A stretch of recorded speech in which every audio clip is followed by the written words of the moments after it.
महाराज जी, जिस तरीके से आपने लगातार यात्रा निकाली है और आपका कहना है कि जो गौ माता को छोड़ दे रहे हैं उनको वोट दें, क्या कुछ कहेंगे? बात यह है कि हमारे पास कौन सा शस्त्र अस्त्र है कि हम इस अनीति को बंद करवा सके।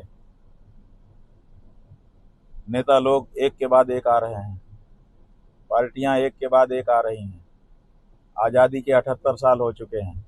आज़ादी के पहले ही हमारे नेताओं ने हमको आश्वासन दिया था, वादा किया था, वचन दिया था कि आज़ादी हो जाने दीजिए, कलम की पहली नोक से हम गौ हत्या बंदी का कानून भारत में पारित करवाएंगे।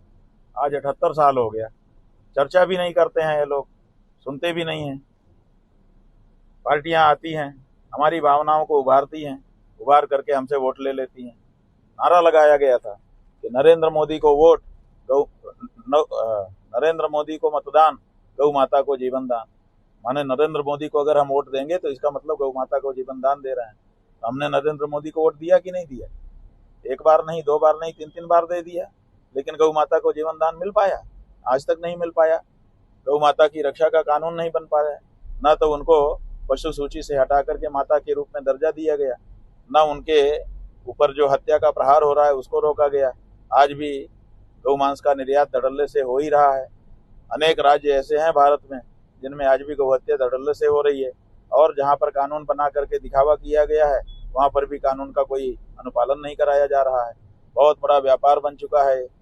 जो लोग रक्षा करने के लिए निकलते हैं, देश का प्रधानमंत्री, वही प्रधानमंत्री जो गौ माता को जीवन दान देने के नारे पर आया था सत्ता में, वही खुलेआम सभा में खड़े होकर के कह देता है कि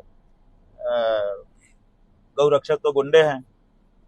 बताइए, हम लोगों ने सूचना अधिकार में पूछा प्रधानमंत्री कार्यालय से कि ये जो प्रधानमंत्री ने वक्तव्य दिया है इसका क्या आधार है। उन्होंने कहा हमारे पास कोई आधार नहीं। तो गौ माता की रक्षा के लिए आप आए थे, आप रक्षा तो कर नहीं सके, और जो गौ रक्षक है उनको गुंडा करके आपने और बुला दिया। तो ये सब जो परिस्थितियां हैं इन सबका अनुशीलन करके और 12 साल से लगातार इनसे अपेक्षा करते हुए चुप रह करके अब हमको ये बात समझ में आई है कि इन्होंने हम लोगों को धोखा दिया है।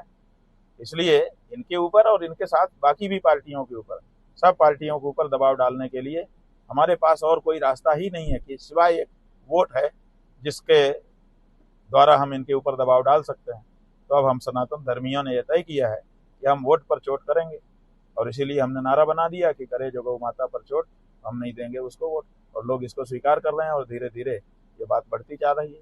तो जैसे जैसे वोट मिलना बंद होगा वैसे वैसे पार्टियों को इस बारे में फिर तय करना पड़ेगा कि हमें कुछ करना है या नहीं करना है।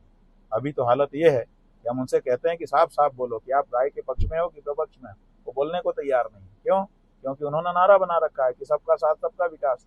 तो अब बताइए, गौ हत्यारे का भी साथ और गौ रक्षक का भी साथ, गौ मांस खाने वालों का भी वोट उन्हें चाहिए और गौ को पूजने वाले का भी वोट उनको चाहिए? ऐसा हो सकता है? तो ये गलत है।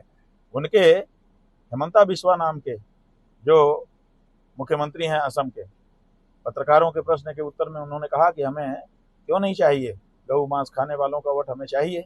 तो जब उनको गौ मांस खाने वालों का वोट चाहिए तो अब वही वोट उनको मिले, बाकी वोट उनसे कटे, ये बहुत जरूरी है।